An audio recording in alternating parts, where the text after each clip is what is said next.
할렐루야. 우리는 먼저는 죄와 싸우고 마귀와 싸우는 성도님들이 되시기를 바랍니다. 제가 청년 때 나가던 교회에 이런 일이 있었습니다. 50대 후반에 집사님이 한 분 돌아가셨는데 그분은 중간에 부름을 받아서 믿음 생활을 잘 하지는 못했지만은 평생 주의를 지키면서 살다가 말년에는 중풍으로 조금 고생하시다가 돌아가셨습니다. 가끔씩 이웃집 초상이나 잔치집에 가서는 술을 한 잔씩 하시는 것 외에는 신앙생활을 잘 하신 분이었습니다. 그런데 장사를 지낸 후에 믿음이 좋은 그 분의 진료가 꿈에 보니까 돌아가신 큰아버지가 나타났는데 번거지 같은 것을 입고 거지 같은 몰골로 나타났더라고 하는 것이었습니다. 그래서 그 조카가 하는 말이 우리 큰아버지는 천당에 못 가셨구나. 천당에 가신 분이 그런 몰골로 나타날 리가 있겠느냐. 그런 말을 했습니다. 그게 맞는 말인지 맞지 않는 말인지 그때는 제가 의문이 들었습니다. 최근에 또 저희 교회에 한 분, 집사님이 한 분 돌아가셨는데 그 집사님은 교회를 잘 나오지 못하시고 술을 좋아하시다가 혼자서 술을 열심히 마시다가 교회를 못 나오시고 마지막에 그렇게 술병으로 돌아가셨습니다. 돌아가신 후에 그러나 돌아갈 때는 그분이 믿음이 없는 분이 아니었어요. 술을 마셔서 주일 낮에는 교인들에 있는데 예배 드리러 못 나왔는데 밤이 되면 그 마음이 답답해요. 답답하고 괴로워서 어떤 데는 한 번씩 10시간 넘어서 교회에 기도하러 오곤 했습니다. 그래서 제가 기도해 주면 아멘 아멘 하고 그렇게 아멘을 열심히 하셨는데 술을 못 이겨가지고 그렇게 술병으로 아직 돌아가실 분이 아닌데 아직까지 60 초반인데 그렇게 갑자기 돌아가셔서요. 장사를 지내고 그 어머니가 저를 찾아왔어요. 목사님, 우리 아무개가 그렇게 천당에 갔다 그렇게 믿고 있었는데 지난 밤에 꿈에 아들이 보이더란 거예요. 아들이 보이는데 좋은 모습으로 보이지 않고 얼굴이 시커먼 그런 술병으로 고생하던 그런 모습이 나타나서 이렇게 아주 안 좋은 모습으로 그렇게 나타나더란 거예요. 그래서 제가 말씀에 분별력이 있어서 그때 일이 생각나서 제가 이야기를 잘 해드렸습니다. 젊을 때는 제가 잘 몰랐습니다. 꿈속에 나타난 분은 그 큰아버지가 아니고 큰아버지에게 붙어 따라다니던 더러운 귀신이었습니다. 여러분 성도가 예수를 믿어도 깨끗하게 잘 믿지 못하면 이렇게 귀신이 따라다닐 수가 있습니다. 오늘 읽은 말씀에 사울왕도 자신은 잘 몰랐지만은 귀신을 거느리고 다니는 분이었어요. 여러분 술 귀신이 있습니다. 교만 귀신도 있고 음란 귀신도 있고 돈 귀신도 있고 묵자 귀신도 있고요. 음식을 먹는데 지나치게 먹어요. 지나치게 너무 열심히 먹는 사람들 보면은 저분은 뭔가 먹자 귀신 한 마리가 붙었구나. 우리가 그런 생각을 하게 되는 분들이 있습니다. 그런데 성도가 예수 믿고 천당에 가버리면은 그 귀신이 주변 사람들에게 나타납니다. 그래서 불교를 믿는 사람들은 사구제를 지내지어야 좋은 데 간다 그럽니다. 유교에서도 제사를 드려줘야 좋은 데 간다 그렇게 생각을 합니다. 우리는 예수를 믿되 사울왕처럼 믿지 말고 다윗처럼 예수 믿는 성도들이 되시기를 바랍니다. 사울왕처럼 믿어도 천국에는 갑니다. 천국에는 가지만은 세상에서는 하나님의 징벌을 받습니다. 우리 믿는 사람은 세상에서 징벌을 받고 믿지 않는 사람은 죽어서 심판을 받습니다. 중요한 말씀이에요. 한번 따라해 봅시다. 믿는 사람은 세상에서 징벌을 받고 불신자는 죽어서 심판받는다. 예수 믿는 사람은 죽어서 심판받지 않습니다. 예수님의 말씀에 믿는 자는 심판에 이르지 아니한다. 사망에서 생명으로 옮겼느니라. 그렇게 말씀했습니다. 그러나 예수 믿는 사람이 세상에서 하나님을 잘 못 믿고 순종의 삶을 살지 못하면 하나님의 징벌을 받습니다. 징벌을 받아요. 징벌 받는 게 얼마나 괴로운 일입니까? 세상에서 예수 잘 믿고 복 받아서 하나님께 영광 돌리고 그렇게 아름답고 귀하게 살아야 되는데 하나님을 잘못 믿으면은 세상에서 징벌 받고 받다가 한 세상 마치는 그런 사람, 사울왕 같은 사람. 우리는 절대로 그런 사람이 되지 마시기를 바랍니다. 죽은 사자의 모습으로 나타나는 영은 사람이 아니고 귀신입니다. 사람은 그렇게 떠돌아다니지 않습니다. 공중권세 잡은 사탄이 떠돌아다니고 사탄의 부리는 귀신이 떠돌아다닙니다. 이런 귀신이 사람을 미혹합니다. 꿈속에 나타나서 내가 배가 고프다. 내가 배가 고프다 그러면은 그 후손들이 제사 지내줘야 됩니다. 아이고 아무 할아버지 지 배고프다 그러더라. 그래서 제사 지내줘야 된다고 생각합니다. 꿈속에 나타나서 그너야 너는 최태민 선생님의 말씀을 잘 들어라. 그래서 대한민국이 흔들리고 있습니다. 마귀 사탄의 역사의 중요한 특징은 끝이 좋지 못합니다. 마귀 사탄의 역사를 따르면 끝은 죽음이요 멸망이요 파멸입니다. 사울왕의 말년에도 그런 일이 있었습니다. 블레셋의 침략 군대로 그가 급하게 되었을 때에 하나님의 뜻을 알고 싶었습니다. 그래서 무당을 찾아갑니다. 사무엘상 28장에 볼 것 같으면 이 사무엘이 무당을 찾아가는데 사울왕이 무당을 찾아가는데 자기를 기름 부어 세워준 사무엘 선지자도 천당에 가버렸습니다. 제사장님을 찾으려고 하니까 자기가 다 죽여버렸습니다. 우림과 둠밈도 없습니다. 기도가 막혀서 하나님의 음성을 들을 수가 없게 되니까 다급하고 다급해진 사울이 무당을 찾아갔습니다. 사무엘 선지자를 한번 만나보리라. 비언장을 하고 엔돌에 신접한 여인을 찾아가서 죽은 사무엘 선지자를 불러달라고 그럽니다. 여러분 당시에도 이런 관습이 있었습니다. 죽은 사무엘을 불러달라고 그랬습니다. 무당이 죽은 사무엘을 불러 올렸습니다. 엔돌의 무당이 죽은 사무엘을 불러 올리고 사울이 그의 책망을 듣는 말씀이 나옵니다. 그럴듯한 이야기입니다.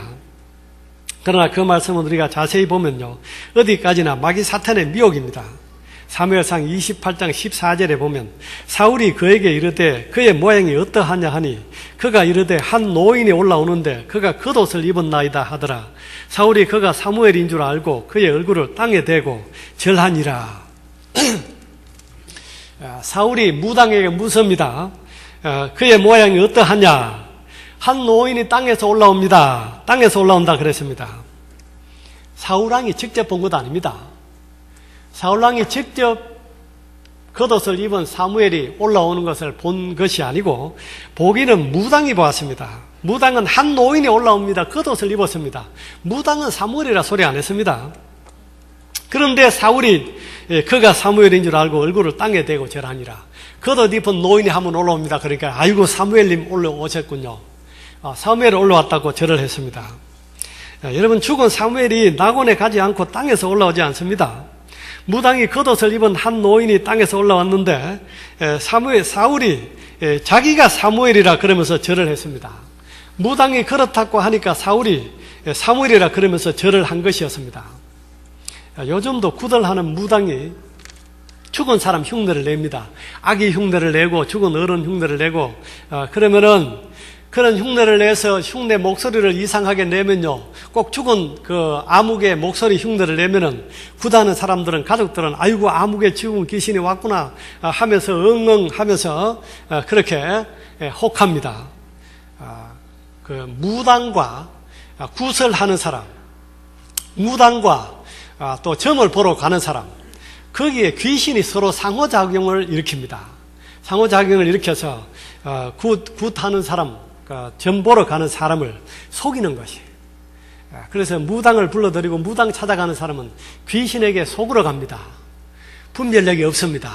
우리가 성경을 읽어도 분별하기가 쉽지가 않습니다.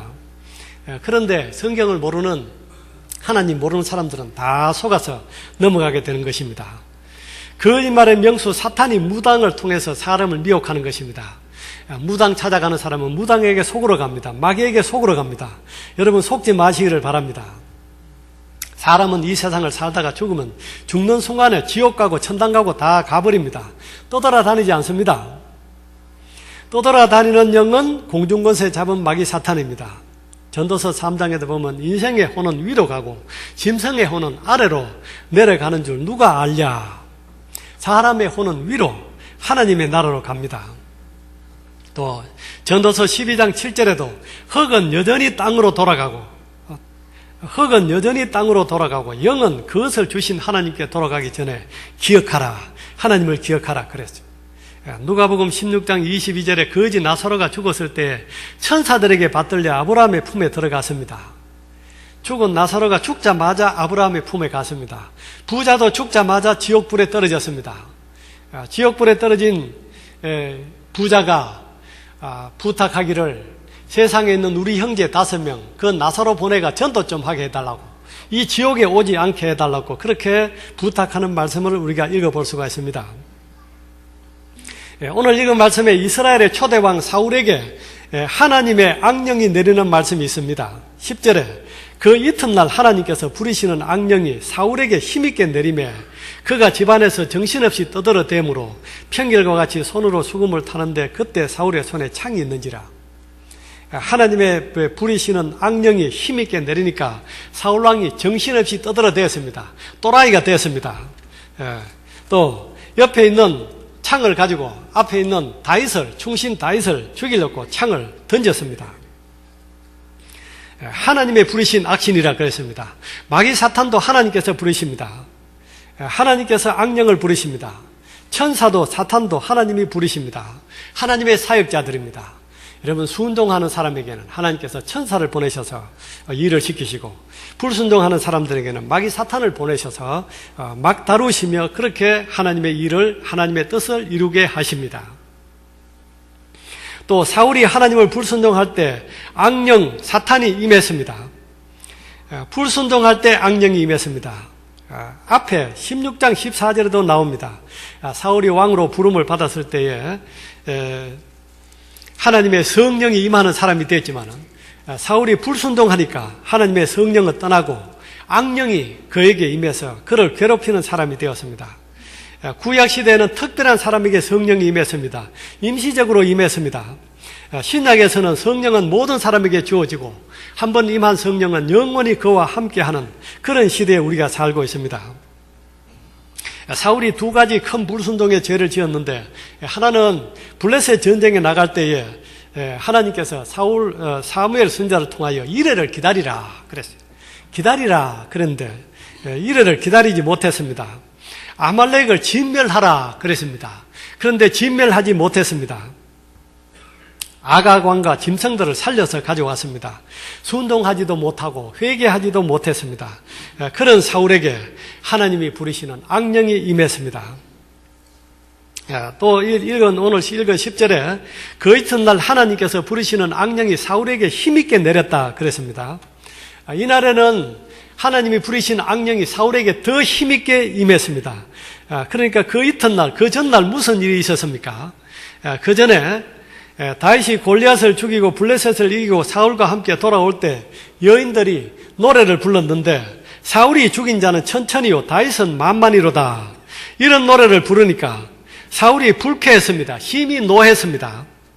다윗에게는 만만을 돌리고 사울에게는 천천을 돌리니 불쾌했습니다. 시기 질투하는 마음이 생겼습니다. 저 다윗이 나의 왕위를 뺏들어 가겠구나. 저놈을 죽게 되겠구나. 심히 불쾌하고 심히 미워하고 그래서 사람을 죽이려고 하는 악한 생각을 품었을 때에 하나님의 부리신 악령이 더 힘있게 그에게 내렸습니다. 여러분, 마귀는 죄를 좋아합니다. 마귀는 죄를 틈탑니다. 그래서 하나님의 말씀은 마귀로 틈을 타지 못하게 하라 그랬어요. 오늘 오후 예배 드리는 우리 구덕의 성도님들이요, 우리의 삶 속에 마귀로 틈을 타지 못하게 하시기를 바랍니다. 마귀는 틈을 탑니다. 작은 틈만 있으면 죄를 틈탑니다. 죄를 틈타서 역사합니다. 그리고 우리에게 불행을 가져다 줍니다. 망하게 합니다. 죄가 있는 곳에 마귀가 달려옵니다. 마귀는 여러 가지 나쁜 열매를 맺게 합니다. 질병과 재난과 불행을 가져다 줍니다. 하나님의 성령은 우리에게 평안을 주십니다. 마귀론 책을 보면은 귀신이 사람에게 언제 들어가느냐, 그런 이야기를 읽어볼 수가 있습니다. 술 마실 때 들어갔다 하는 귀신도 있고요. 성수주일 안 하고 돌아다닐 때 귀신이 들어갔다 하는 귀신도 있었습니다. 음란한 책이나 영상물을 볼 때 마귀가 들어간다 그러기도 했습니다. 하나님을 불순종할 때 마귀가 사람에게 틈을 탑니다. 자기는 깨닫지 못하죠. 자기는 그 귀신이 들어오는지 나가는지 깨닫지를 못합니다. 우리 사람의 몸은 귀신이 무상 출입하는 그런 그릇입니다. 사랑의 하나님께서 악령을 보내시는 뜻이 있습니다. 네 욕 좀 봐라 그렇게 해서 보내시는 것이 아니고 깨닫고 회개하고 돌아와서 하나님을 순종하는 사람이 되어라. 그래서 하나님께서 악령을 보내십니다. 악령을 보내 그를 괴롭게 했습니다. 그러나 사울이 깨닫지를 못했습니다. 깨달으라고 하나님께서 자꾸 악령을 보내시고 너 자꾸 괴롭혀. 혹시 사울이 회개하고 돌아올지 모르니까 자꾸 괴롭혀봐라. 자꾸 괴롭혔습니다. 더 깊이 괴롭혔습니다. 사울은 깨닫지를 못했죠. 그러나 다윗은 여호와께서 함께 계시는 사람이 되었습니다. 영광스러운 사람이 되었습니다. 12절 말씀에 여호와께서 사울을 떠나 다윗과 함께 계심으로 사울이 그를 두려워한지라. 사울이 보니까 이 다윗은 하나님이 함께하는 사람. 창을 던져서 죽이려고 했지만 그러나 마음으로 한편으로는 두려운 마음이 있었습니다. 저 다윗은 아직 젊은 녀석이 하나님이 함께하는 신령한 사람이로구나. 하나님이 함께하는 다윗은 모든 일을 지혜롭게 잘하는 사람이 되었습니다. 사울도 그의 지혜를 사랑해서 그를 천부장으로 삼기도 했습니다. 한편으로 두려워하면서 한편으로 시기 질투하면서 이게 사울의 마음이었습니다. 악령이 함께하는 사람인지 성령이 함께하는 사람인지 사람의 눈에는 보이지 않습니다. 그러나 증거가 다릅니다. 성령이 함께하는 다윗은 모든 일을 지혜롭게 하는 사람이 되었습니다. 하나님과 사람에게 사랑받는 사람이 되었습니다. 무슨 일을 맡겨도 잘 해내는 사람이 되었습니다. 오늘 예배 드리는 우리 성도님들이 다윗처럼 이렇게 하나님이 함께하는 지혜로운 성도님들이 되시기를 바랍니다.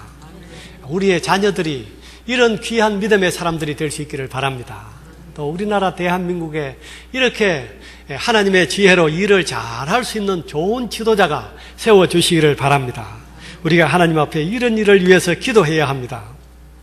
요셉도 그랬습니다. 다니엘이 그랬습니다.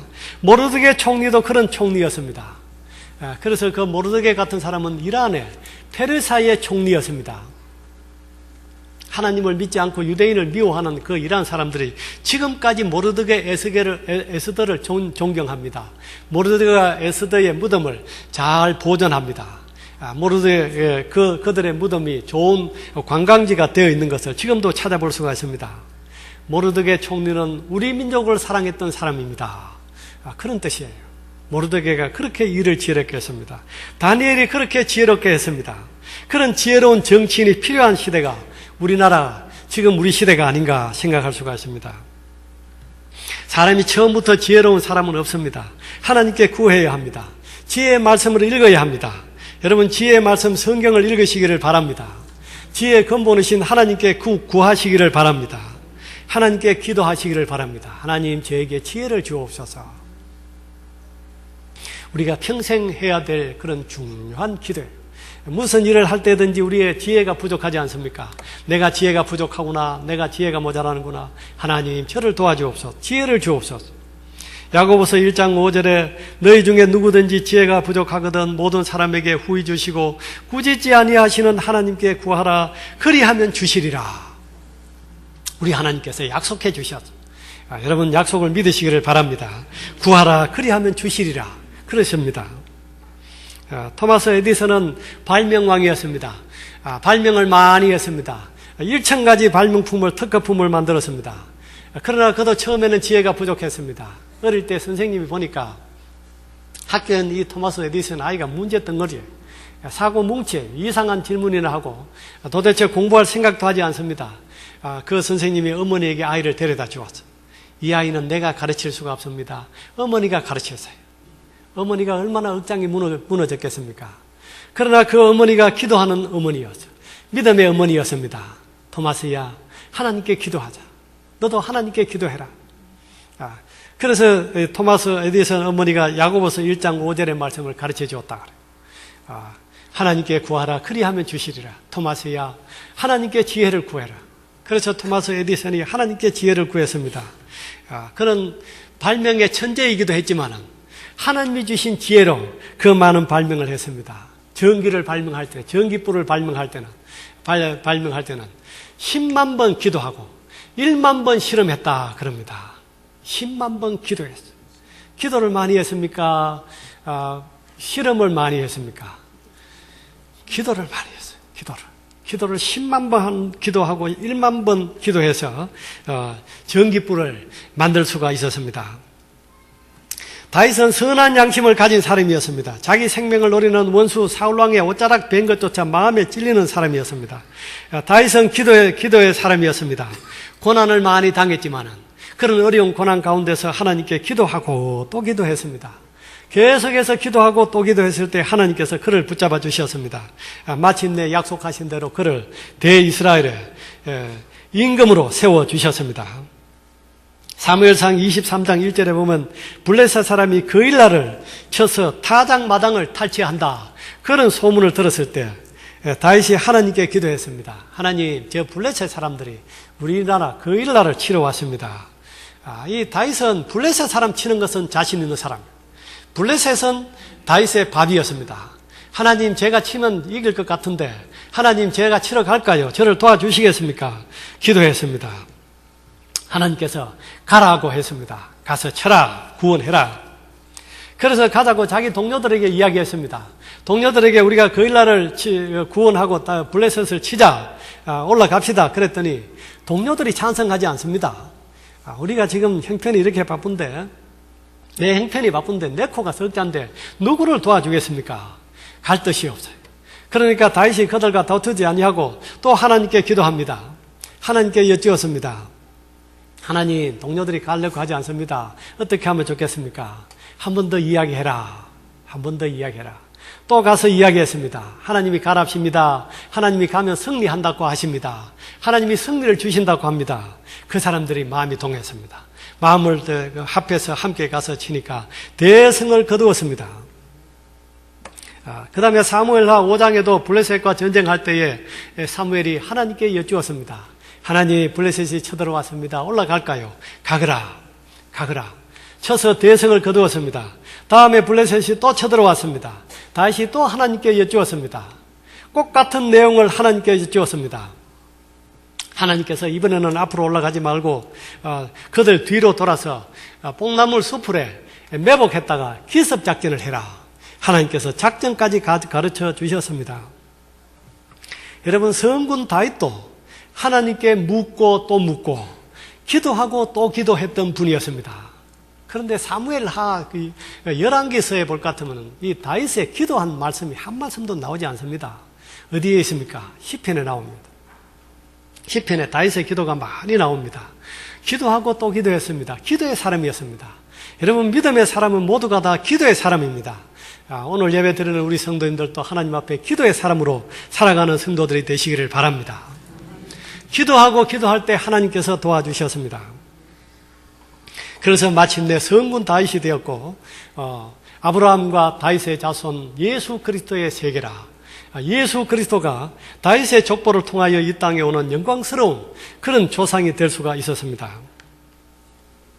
여러분, 석봉 토스터 김석봉 씨의 이야기를 들어보신지 모르겠습니다. 국민일보의 역경의 열매 몇 년 전에 한번 이분의 이야기가 재밌게 나왔습니다. 이분은 어려서 고생을 많이 했던 분입니다. 불교 믿는 가정에서 큰 누나가 교회를 다녀서 함께 교회를 나가게 되었습니다. 주일학교에서 배운 다음부터 교회 가니까 선생님이 제사 드리지 말라 그랬습니다. 그래서 이분은 집에 와서 안 믿는 집에, 제사 드리는 집에서 초등학생 때부터 제사를 거부했습니다.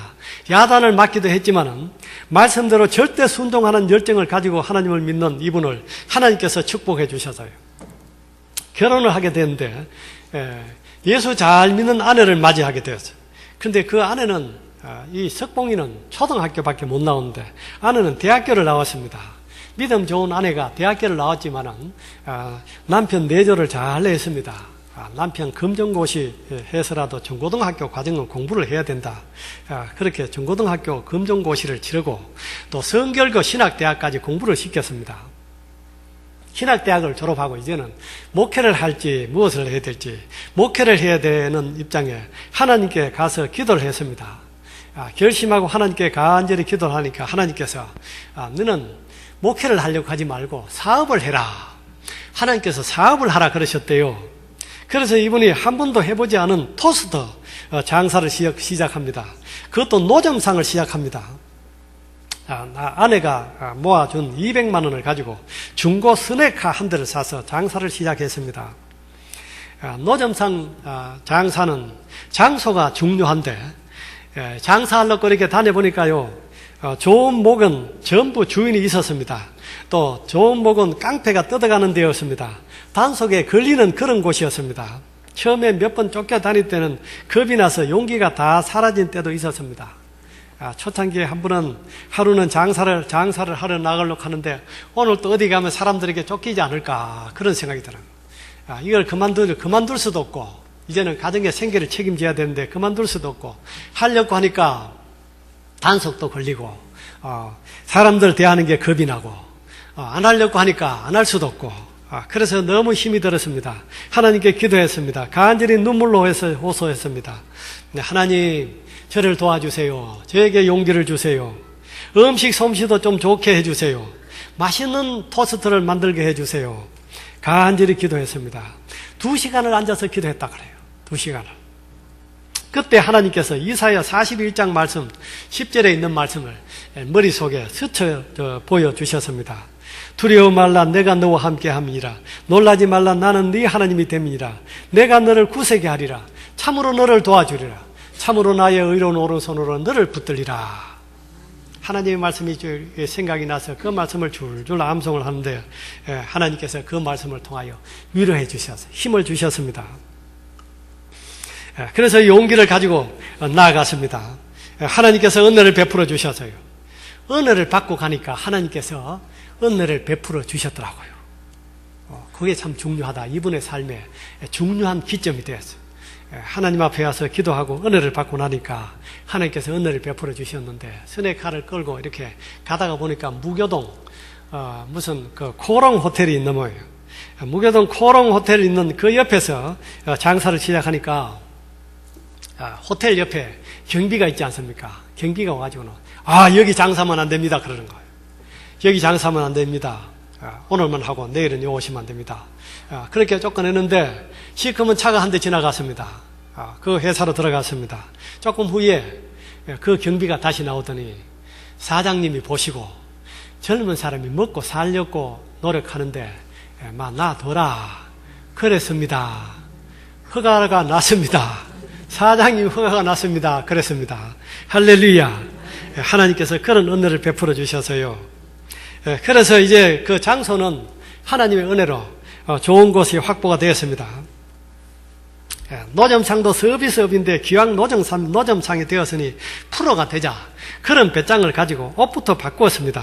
전에는 손님들에게 불쌍히 여김을 받아서 그래야 한 푼 더 벌지 않을까 하는 생각한 마음으로 허름한 옷을 입고 아는 사람 만날까 싶어가지고 챙이 긴 모자를 쓰고 눌러 쓰고 그렇게 토스트를 구웠는데 생각을 바꾸었습니다. 시장에 가서 호텔 조리사의 흰옷 샀습니다. 커다란 쿡 모자를 사가지고 멋지게 멋있는 확실한 쿡 조리사 차림을 하고 그렇게 장사를 시작했습니다. 노점상이지만 나름대로 원칙을 만들었습니다. 첫 손님에게 판 수익금은 1명이든 10명이든 선교 헌금으로 바친다. 첫 열매는 내 것이라 그랬으니까 첫 열매를 하나님께 바친다. 첫 번째 원칙. 두 번째 원칙, 11조는 하나님께 바쳐서 어려운 이웃을 돕는다. 세 번째는 장사는 오전까지만 한다. 내 장사 잘 때도 다른 사람도 먹고 살아야 되니까 오전만 한다. 또 네 번째, 단석반이 나올 때는 무조건 자리를 뺀다. 아웅다웅 다투지 않고 싸우지 않고 뭔가 다투고 그렇게 보니까 마음이 불편한 거예요. 이게 은혜 받은 사람입니다. 다투지 않기였습니다. 최고의 재료만 선다. 그게 좀 일반적인데 그 다음에 또 불판도 바꾸었습니다. 대부분 사용하는 그 토스터 장사하는 분들이 시커먼 철판에 녹이 생기고 보기에도 지저분해 보이는데 이래서 안 되겠구나. 그래서 100만 원을 주고 녹이 나지 않는 스테인레스 27종 철판을 특별 주문을 했습니다. 그렇게 만들었더니 맛도 좋아지고 보기에도 깨끗해져서 사람들이 많이 와서 매출이 올라갔습니다. 스테인리스 철판 바꾸고 한번 매출이 올라가더랍니다. 또 돈을 받고 잔돈을 주는데 토스트를 굽던 손으로 돈을 주고 잔돈을 받고 그렇게 그 손으로 또 토스트를 구우니까 뭐 보기에 지저분해 보입니다. 비위생적입니다. 그래서 한 주간을 고민하면서 기도를 했습니다. 처음에는 깨끗한 수건을 타놓고 몇 개를 만들어 놓고 사놓고 그렇게도 해봤는데 그것도 시간이 걸리고 그래서 이걸 어떻게 하면 더 잘할까 생각하는데 하나님께서 지혜를 주셨어요. 정답은 셀프다. 셀프 카운트다. 가만히 서서 구경하는 손님이 계산하게 하자. 셀프 계산이라고 그렇게 써놓고 돈통 2개를 놔놓고 하나는 동전통 하나는 종이돈 넣는 통을 만들어 셀프 계산이라고 써놓았습니다. 그러니까 손님들이 또 걱정을 합니다. 계산하지 않고 가면 어떻게 하느냐, 잔돈을 많이 가져가면 안 되지 않느냐. 그러나 그게 다 기우였습니다. 한 달을 해보니까요 잘 정착이 되었습니다. 손님들이 스스로 계산을 잘 해주고 또 들어는 잔돈은 챙기지도 않고 잔돈은 팁입니다 하고 가는 분까지 생겨가지고 셀프 계산대 만들고 나서 매출이 갑절이 올랐습니다. 할렐루야. 또 어느 날은 이분이 자기 그렇게 장사하는 모습을 거울로 이렇게 화장실에 가서 보게 됐습니다. 자기 모습을 보고 깜짝 놀랐답니다. 자기의 얼굴이 밝고 환한 간판이 아니고 긴장, 초조, 불안 가운데 사였습니다. 최고의 토스트맨이 이래서 되겠는가? 서비스는 얼굴을 파는데 연습을 해서라도 간판을 바꾸자. 그래서 거울을 보고 아침마다 5분씩 웃는 연습을 했답니다. 기준은 운니가 8개 드러나도록 하고 웃는 아침마다 연습을 해가지고 그렇게 석 달을 연습을 해서 하니 웃는 습관이 되었습니다. 인상이 완전히 달라졌습니다. 놀라운 결과가 나타났습니다. 또 매출이 배 이상 올랐습니다. 하나님께서 그렇게 축복해 주셨어요. 하나님께서 또 아이디어를 주셨습니다. 나만 웃을 것이 아니고 고객들도 웃게 하자. 토스트 주문해놓고 기다리는 몇 분 동안이라도 성경 말씀 한 구절이라도 읽도록 하자. 그래서 예쁜 팻말을 만들어서 스네커 앞에다가 금주의 메시지 써붙였습니다. 2 종류의 문장을 적였습니다. 하나는 일반 명언을 적고 하나는 자문의 말씀을 적었습니다. 성경 말씀부터 먼저 읽으면 불교 믿는 사람, 안 믿는 사람 거부 반응 보일 것 같아서 성경 말씀은 2번째로 적었습니다. 사람들이 성경의 은혜도 받게 되었습니다. 또 한 가지 중요한 서비스 아이디어를 하나님께서 주셨습니다. 고객을 칭찬하는 것이었습니다. 토스트를 먹는 동안에 고객들 얼굴을 이렇게 한번 스쳐보고 칭찬거리를 준비를 하는 거예요. 머리 스타일, 메이크업, 안경, 넥타이, 스카프, 양복 등등 눈에 드러나는 것을 칭찬해 주었습니다. 몇 가지 레파토리만 해놓으니까 사람마다 다르니까 칭찬해 주는 거 어렵지 않았습니다. 그랬더니 손님들이 기분이 좋아합니다. 이 각박한 세상에 칭찬해 주는 사람 만나기가 동지섣달 꽃보기 아닙니까? 아침부터 칭찬해 주는 사람을 만나니까 이 사람들이 감동하기 시작했습니다. 그래가지고는 전도를 해가지고 다음 날은 친구를 데리고 와요. 다른 친구를 데리고 와서 그렇게 함께 토스트를 사 먹게 되었습니다. 그래서 보통 이 석봉 토스트에는요 40명, 50명 사람들이 길거리에 줄을 늘어서서 기다리게 되었대요. 그래가 신문에도 나오고 TV에도 나오고 무슨 일본 사람들은 또 일본 회화를 배워가지고 일본 인사를 잘 했더니 일본 사람들이 돌아가가지고 이야기해가지고 일본 NHK 방송에도 나오고 유명 인사가 되었습니다. 어려운 사람들이 소문을 듣고 같이 토스트 장사하자 그래서 체인점 몇 개를 내어주었더니 너무 잘 되더랍니다. 자기 하는 그 방식대로 꼭 내 방식대로 해라. 그래서 프랜차이즈를 내주기 시작했습니다. 또 얼마 이후에 삼성 비서실에서 사람을 보내가지고 우리 직원 교육하는데 강사로 와서 좀 1시간 이야기해 주십시오. 삼성에서 강사로 불러가서 강사로 팔리기 시작했습니다. 유학생 세미나 코스다 강사로 초빙되어 가더니 급기야는 대한민국 명강사 95호까지 되었답니다. 3년 만에 매출 1억을 달성하고 지금은 300여 개의 지점을 낸 프랜차이즈 점장이 되었습니다. 할렐루야. 성령 충만한 이 최석봉 토스트 하나님께서 이렇게 축복해 주셨습니다. 무엇을 하느냐가 문제가 아니고 어떻게 하느냐. 여러분 우리 예수 믿는 성도들에게 어떻게 하느냐. 어떤 방법으로 하느냐. 그것이 중요한 것이었습니다. 우리는 죄와 싸우고 마귀와 싸우는 성도님들이 되시기를 바랍니다. 우리 마음속에 예수님 모시고 성령님 인도 따라 살아가는 성도님들이 되시기를 바랍니다. 그래서 우리 하나님과 함께 영광을 누리며 영광스러운 삶을 살아가는 우리 성도님들이 되시기를 바랍니다. 기도하겠습니다. 사랑의 주님, 은혜를 감사드립니다. 죄인 가운데 저들을 부르셔서 예수님 모시고 성령님 인도 따라 살아가는 믿음의 삶을 살게 해주시니 감사합니다. 그러나 우리의 믿음이 부족합니다. 우리 예수님 영접할 때, 믿을 때 영접하였지만은 주님을 잘 모시지 못하고 살아갈 때가 많습니다. 불순종의 죄를 용서하여 주옵소서. 죄와 불순종을 다 버릴 수 있는 힘과 믿음을 허락하여 주옵소서. 성령님 모시고 성령님 인도 따라 순종의 삶을 살게 하여 주옵소서. 열심히 기도하고 성령 충만한 성도의 삶을 살아가게 하여 주옵소서. 형제를 사랑하며 하나님께 영광 돌리는 삶이 되게 하여 주옵소서. 예수님 이름으로 기도하옵나이다. 아멘.